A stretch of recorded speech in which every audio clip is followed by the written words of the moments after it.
Artinya apa? BGN sejak awal didesain untuk korupsi. Itu yang saya lihat. Ya. Kemudian melakukan kontrol.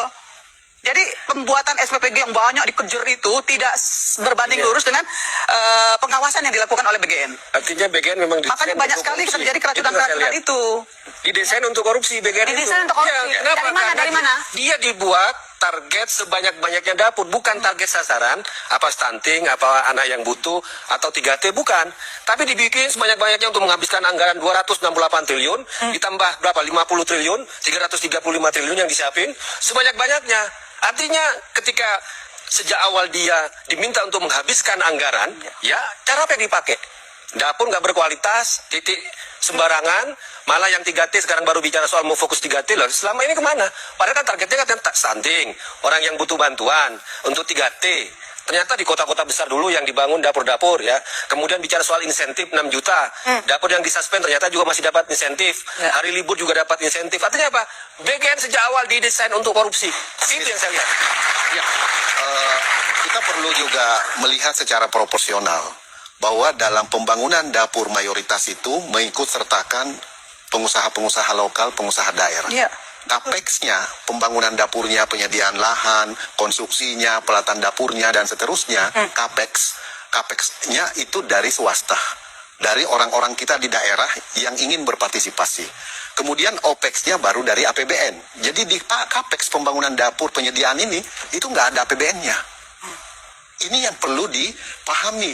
Nah, di OPEX-nya yang untuk pembelian bahan baku dan memproduksi makanan bergizi itu berasal dari APBN. Setelah melalui tahapan yang panjang, proses yang panjang, dengan sistem yang didesain oleh BGN. Kira-kira begitu. Jadi ada non-APBN, yaitu dari private sector, ada yang APBN. Itu masalah 27.000 dapur itu mayoritas dari non-APBN yang dibiayai oleh para pelaku usaha dari berbagai Nusantara ini. Jadi itu kita jangan samaratakan bahwa di situ ada korupsi. Bahkan mereka sekarang belum tentu break even point sekarang ini.